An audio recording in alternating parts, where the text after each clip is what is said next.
Assalamualaikum warahmatullahi wabarakatuh. Inilah scrapbook Muhammad Sugardi, yaitu dengan materi revolusi besar di dunia dan pengaruhnya terhadap masa kini. Baik, pertama di sini ada revolusi Amerika. Terdapat latar belakangnya, latar belakang dari revolusi Amerika dan bla bla bla bla bla. Ini bisa dibuka. Selanjutnya pada proses terjadinya, yuk kita buka di sini, open. Ini bisa dibaca, masyarakat koloni ini bla bla bla dah. Terus kita langsung melihat kepada dampaknya. Dampak pada dunia itu apa? Silahkan ditarik. Ini kita tarik. Revolusi Amerika menjadi momentum yang menyadari dah bla bla bla bla bla. Ya. Di sini terdapat beberapa gambar dari terjadinya revolusi Amerika. Di sini ini adalah pertama ada pasukan revolusi Amerika. Selanjutnya ada peristiwa Boston Tea Party, di mana peristiwa ini adalah pembuangan teh yang dikirimkan oleh koloni Inggris di pelabuhan Boston. Ya, kita masukkan lagi. Selanjutnya kita memasuki kepada revolusi Prancis. Ya, di mana revolusi Prancis ini terjadinya, ini dia prosesnya. Kita buka. Dan kita buka lagi. Sini sudah ada materi-materinya.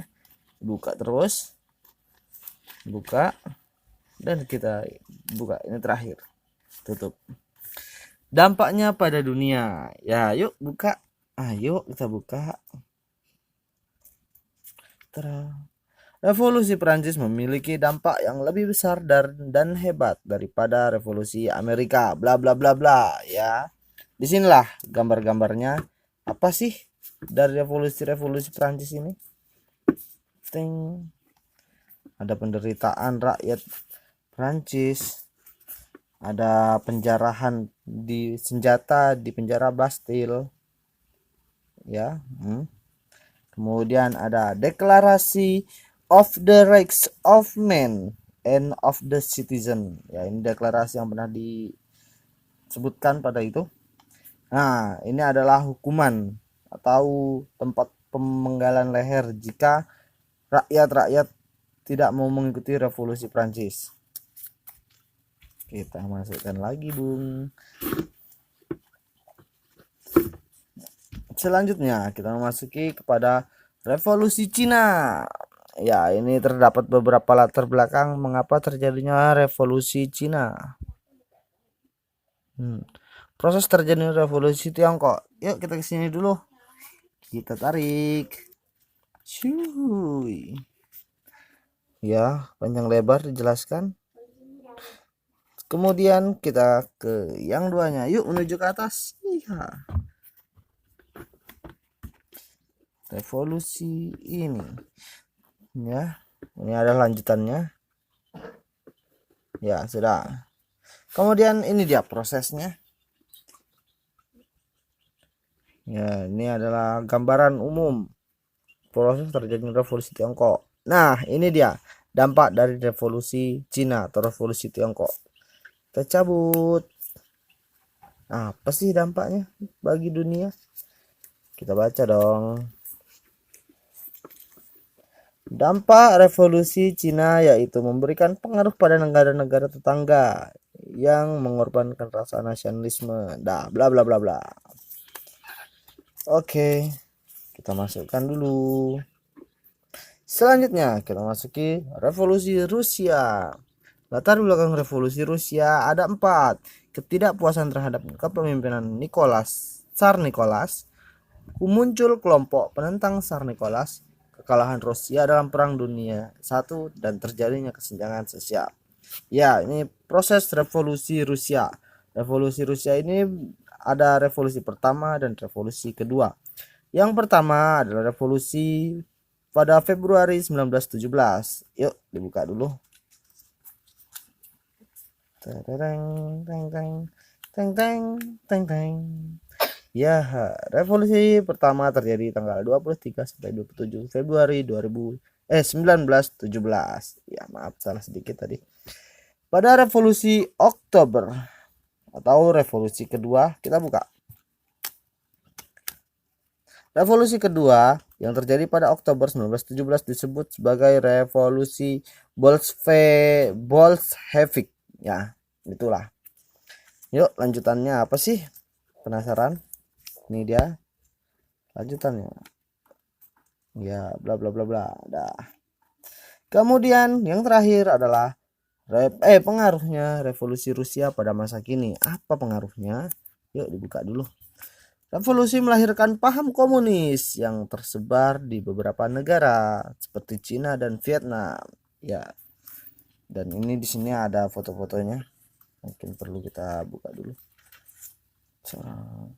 Peristiwa Blood Sunday. Tahukah kamu kelompok penentang Tsar Nicholas? Bla bla bla bla bla bla bla dijelaskan. Dan ini dia tokohnya. Tsar Nicholas II berkumis. Kita masukkan lagi. Selanjutnya revolusi Indonesia. Ini dia revolusi di negara kita sendiri. Nah, ini penjelasannya bisa dibaca. Bawahnya ada lagi dan ini. Nah, mungkin saya tidak bisa menjelaskannya secara rinci, hanya memperkenalkan media pembelajaran saya. Titik pertempuran melawan sekutu itu ada pertempuran Surabaya, pertempuran Ambarawa, Magelang, Bandung Lautan Api, pertempuran Medan Area, Puputan Margarana, perjuangan bersenjata di Sulawesi. Ya, ini jalur diplomasi. Nah, kalau jalur diplomasinya itu ada banyak macamnya. Nah, salah satunya ada konferensi meja bundar. Belanda baru mengakui kedaulatan Indonesia setelah dilaksanakannya konferensi meja bundar. Nah, proses perjuangan diplomasi Indonesia ini dia. Ternyata panjang prosesnya. Dari tahun 1945 hingga tahun 19 berapa itu? 49. Ya, ternyata cukup lama. Nah, di sini sejarah revolusi Indonesia. Ini sudah saya potong-potong gambarnya. Ini revolusi Indonesia adalah bla bla bla bla. Ini yang pertama. Yang kedua, ada revolusi Indonesia berlangsung selama 5 tahun. Wow, cukup lama. Dan yang ketiga, semua golongan bersatu tanpa memandang etnis, suku, agama, usia, jabatan, dan juga ideologi pada masa revolusi Indonesia.